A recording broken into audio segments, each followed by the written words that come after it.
Bonjour à tous et bienvenue sur ma chaîne YouTube. Aujourd'hui, une nouvelle vidéo 100% pratique. On partage avec vous est destinée à deux playlists de cette chaîne. D'une part, les questions-réponses et d'autre part, cela concerne aussi la playlist des explorations non duelles. Alors tout commence par la question que Louise m'a posée récemment par mail et qui donne son titre à cette vidéo. Comment ne plus se laisser déstabiliser par la souffrance émotionnelle et rester en présence.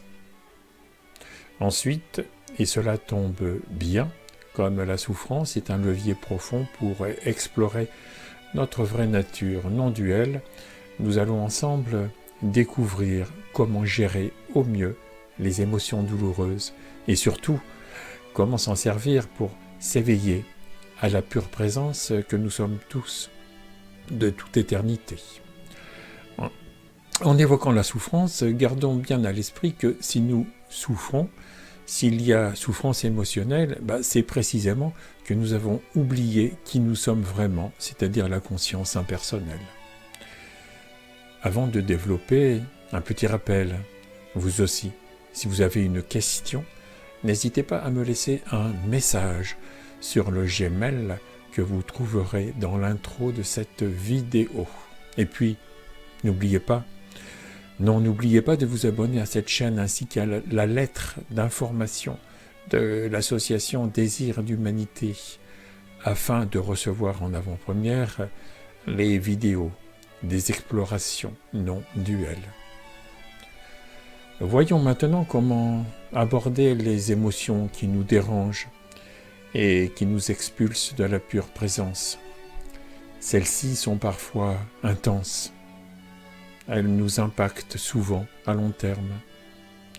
Et comme des élastiques, elles nous tirent en arrière vers l'origine d'un traumatisme émotionnel non résorbé. Bien souvent, une blessure émotionnelle issue du passé engendre ces répliques qui viennent nous titiller, nous bousculer bien des années après. Si l'empreinte émotionnelle laisse sa trace et se cristallise dans notre sensibilité ressentie, l'émotion surgit le plus souvent d'une résistance à ce qui est tel que c'est. Trop fréquemment, pour le chercheur spirituel, l'émotion peut sembler un obstacle sur son chemin de vie. Celui-ci est alors tenté de la refouler en mettant l'émotion sous le tapis, voire à anesthésier sa sensibilité émotionnelle. Pourtant, parmi l'éventail des émotions désagréables, comme la peur, le dégoût, la colère ou la tristesse, celle-ci s'avère être une mine d'informations sur nos états intérieurs. Et nos états intérieurs sont bien évidemment issus de ce que la vie nous donne à vivre à chaque instant présent et qu'il nous faudrait pourtant accueillir dans la lumière de notre pure présence. Et c'est précisément ce dont nous avons besoin pour réaliser qui nous sommes. Ainsi, les émotions sont des outils précieux qui nous révèlent à nous-mêmes lorsque nous osons les vivre en pleine conscience. Elles sont un levier utile à toute démarche de connaissance de soi, que cela soit dans une voie progressive ou même dans une voie directe. C'est ce que nous allons voir dans cette vidéo. Malgré tout, on le constate partout, la norme en vigueur dans nos sociétés, c'est bien de réprimer le contenu émotionnel lorsqu'il nous emporte, je dirais plutôt lorsqu'on se laisse emporter. Cette répression coercitive génère ensuite son cortège de dysfonctionnements, pouvant affecter la santé psychique et physique, somatisation oblige. Comme le disait Krishnamurti, si j'ai été blessé dans le passé, je vais donc enregistrer cela, le garder en mémoire afin d'éviter toute blessure ultérieure. Tant que vous garderez cette image en vous, vous subirez sans cesse de nouvelles blessures. Ici, sur cette chaîne dédiée à l'éveil spirituel et à la non-dualité, je vous propose d'aller à l'essentiel, ce qui veut dire d'aller à l'être, et l'être est au-delà du bien-être. Vous êtes aussi votre propre outil, et donc vous n'avez besoin d'aucune méthode pour vous découvrir dans le sens de découverte. Il vous faut juste vous découvrir dans le sens du dépouillement et de l'abandon de l'image que vous gardez de vous-même. Contrairement aux thérapies SPI, il est donc inutile de rendre plus confortable, voire alléchante, l'image illusoire de votre petit moi séparé. Celui-ci reste un concept imaginaire. Pour utiliser l'analogie de l'arbre, peu importe que l'écorce de celui-ci soit comme ceci ou plutôt comme cela. Cela n'a vraiment aucune importance. L'important, c'est de se sentir comme étant la sève. Comment ne plus se laisser déstabiliser par la souffrance émotionnelle? Je vais donc maintenant vous proposer deux pistes non pas pour atterrir, mais pour explorer l'état naturel de la vie, votre vraie nature non duelle, tout en traitant le trop-plein émotionnel. Mais auparavant, voyons comment fonctionne habituellement la plupart de nos semblables lorsqu'ils sont confrontés aux souffrances émotionnelles. L'origine de ces souffrances, c'est bien sûr l'illusion de la séparation. Cette croyance engendrée par l'incarnation et issue du jeu de la vie nous pousse à chercher à l'extérieur ce qui semble nous manquer et que pourtant nous sommes déjà à l'intérieur. Ainsi, nous avons tous l'impression d'une incomplétude, comme une nostalgie originelle. Nous nous croyons séparés et nous expérimentons la vie avec ce filtre. Nous fuyons notre ressenti émotionnel quand celui-ci nous fait sentir une sensation d'insatisfaction. On se détourne de cet inconfort et on s'imagine déficient. Alors, l'aspiration originelle de se sentir relié nous pousse à désirer en vain ce qui pourrait combler ce manque supposé. Ainsi, pour éviter de ressentir émotionnellement l'insupportable insuffisance dont on se croit paré, on se perd dans une quête extérieure effrénée. Alors c'est la frénésie, oui, qui nous pousse à acquérir des objets, des relations, des caractéristiques nouvelles, des performances particulières, des activités remarquables, voire des substances addictives diverses. Ces divertissements boulimiques sont dérisoires et ne font que masquer ce que nous n'osons pas affronter tout au fond de nous, ces émotions si dérangeantes. Toutes les compensations que nous convoitons sont vaines et elles nous entraînent vers l'échec de cette démarche extérieure. Comme une fuite de soi, c'est un schéma de dépendance, c'est une douloureuse déviation qui nous exile dans la conscience impersonnelle que nous sommes. Dans la réalisation passagère d'une envie ou d'un désir, il y a juste une courte satisfaction temporaire qui nous comble l'espace d'un moment. Et puis nous repartons vers un autre objet du désir.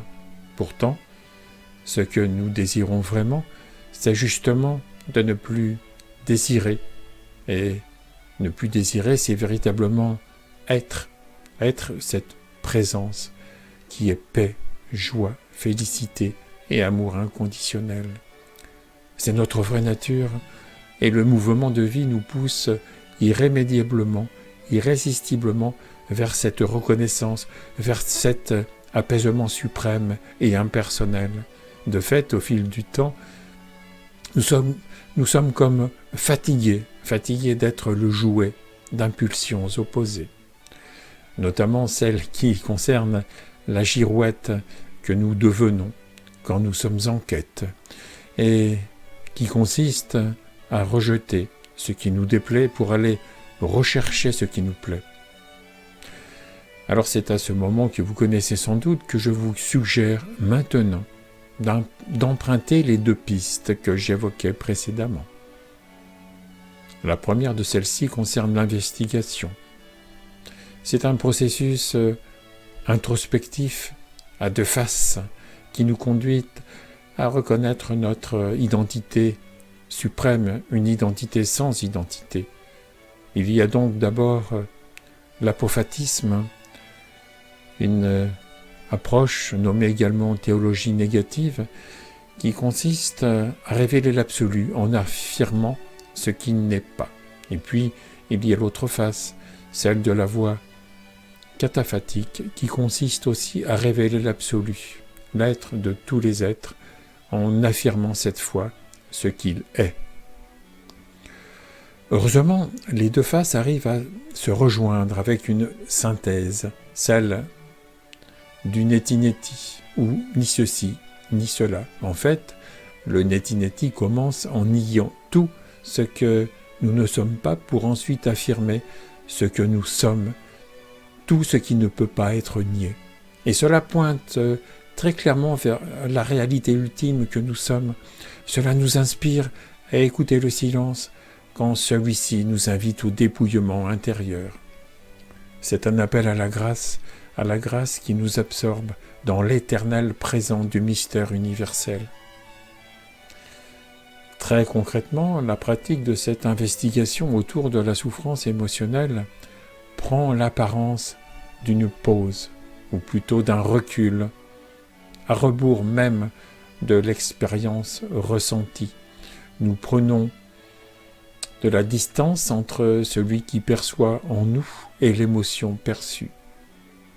C'est un retournement, un renversement de l'attention en direction de la source même de l'attention. Ainsi, on ne gaspille plus notre énergie attentionnelle pour refouler ce que l'on ose affronter. Ainsi, on se désengage de la lutte habituelle que nous menons avec la souffrance pour rencontrer notre vraie nature et enfin pour nous poser, nous reposer en son sein. C'est comme l'écran blanc, l'écran de cinéma qui est à la fois libre du film de la vie projetée sur lui, tout en étant inséparable de la projection qu'il reçoit. C'est pareil pour la conscience impersonnelle, qui est libre des perceptions que pourtant elle perçoit. L'investigation, c'est un questionnement intérieur comme une démarche discriminante, permettant de se connaître en distinguant notre vraie nature fondamentale plutôt que les images engendrées par l'ego. C'est se reconnaître en tant que faculté de percevoir plutôt que de s'identifier aux perceptions expérimentées. Cela commence par se poser par exemple les interrogations suivantes, mais que vous pouvez bien évidemment adapter à votre cas. Qui est dérangé? Qui est affecté par cette émotion? Qui vit cette sensation de souffrance? Qui ressent cette contrariété? Où se trouve ce désagrément? Où se situe la souffrance émotionnelle? Et puis, qui la constate? Y a-t-il vraiment injustice? Qui se croit blessé? Et qui se raconte cette histoire? Où est vraiment le moi qui ressent, le moi qui résiste?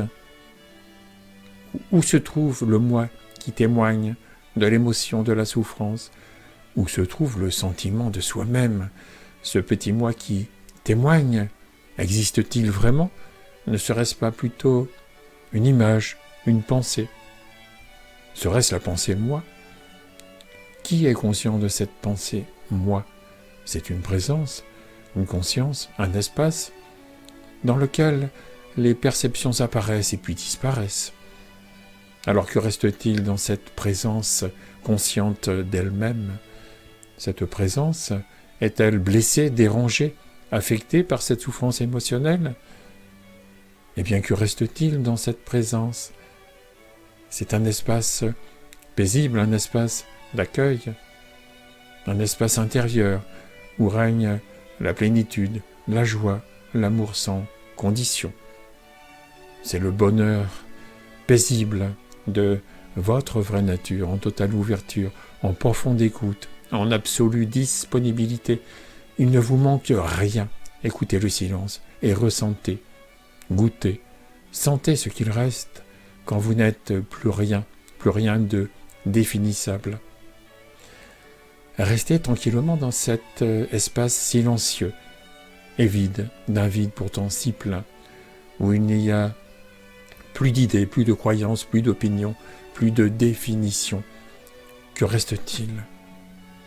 Il reste bien une vibration, une présence, un sentiment d'être observé et goûter cela. Goûter le fait d'être, être conscient, d'être conscient, sans début ni fin. Oubliez même le mot concept d'être, ou même la sensation d'être, et restez avec ce qui est ici, ressenti.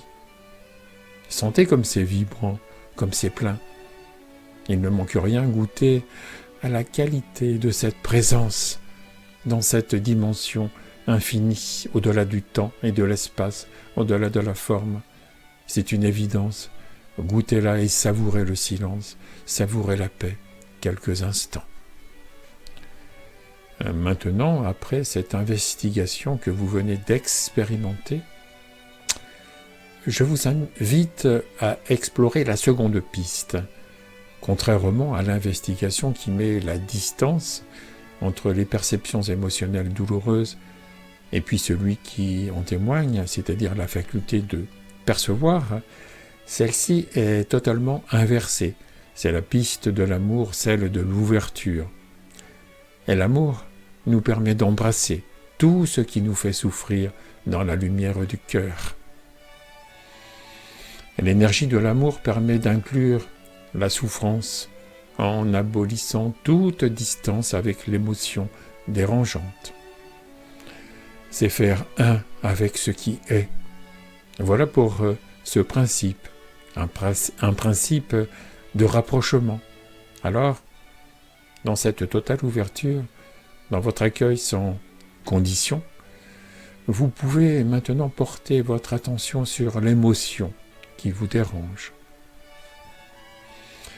C'est un sentiment, une sensation pénible, inconfortable. C'est un inconfort qui pourrait vous donner même l'envie de vous détourner de cette souffrance, mais que maintenant vous devez accueillir. Cela implique d'aimer cette tension passagère, celle que vous pouvez ressentir en autorisant la souffrance à être. Ainsi vous n'êtes plus en lutte, alors plus de résistance. Il s'agit pour vous d'accueillir ce que normalement vous auriez dû rejeter. Quelque part, cela veut dire embrasser la souffrance, embrasser dans toute la lumière de la conscience, de la pure présence. Habitude oblige, il vous faut un certain courage pour goûter la souffrance et la laisser être. Cela implique aussi d'être pleinement authentique avec soi-même. En goûtant la souffrance, on la laisse être ce qu'elle est. Une énergie qui apparaît et puis qui disparaît. C'est comme les nuages dans le ciel qui vont et viennent. Elle passe alors son chemin sous la lumière purificatrice de la présence. Et puis elle se dissout. Elle se dissout dans l'énergie apaisante de l'amour qui embrasse tout. C'est-à-dire qui embrasse la pénibilité de la peur, de l'angoisse, de la honte, de la culpabilité, de la tristesse, du chagrin ou de tout autre tourment. Et cela va bien sûr au-delà de la simple autorisation ou tolérance. Il s'agit vraiment de goûter pleinement dans la lumière de la conscience ce que vous n'osez affronter d'ordinaire comme souffrance. Ainsi, celui qui perçoit et l'objet de perception fusionnent.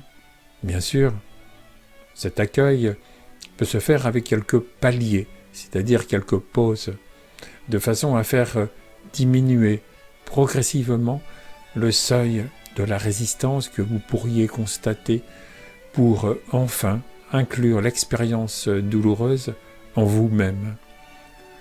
En quelque sorte, c'est l'acte de digérer l'émotion qui permet sa fusion. Dans le face-à-face avec la souffrance, vous trouverez le manque. En affrontant le manque, vous trouverez la plénitude. C'est un processus simple, mais qui demande votre total engagement, celui d'oser embrasser au plus profond de vous ce sentiment de manque. C'est une sensation douloureuse de manque que tant de nos semblables passent leur vie à fuir en s'inventant l'histoire d'un personnage fictif qui tente d'exister de façon séparée, je veux dire l'ego. Alors avant de conclure, je voudrais vous dire que les deux processus cités, ces deux pistes d'exploration de la non-dualité, peuvent être empruntés à tour de rôle, comme les deux pinces d'un casse-noix pour fendre la cuirasse de l'ego. Vous pouvez bien sûr les utiliser l'une après l'autre. Voilà, je vous souhaite d'explorer maintenant votre vraie nature non duelle, soit par l'investigation, soit par l'ouverture du cœur. Merci pour votre écoute et merci de bien vouloir faire connaître cette chaîne tout autour de vous et pourquoi pas de vous abonner à celle-ci. Voilà, je vous dis à bientôt pour de nouvelles vidéos.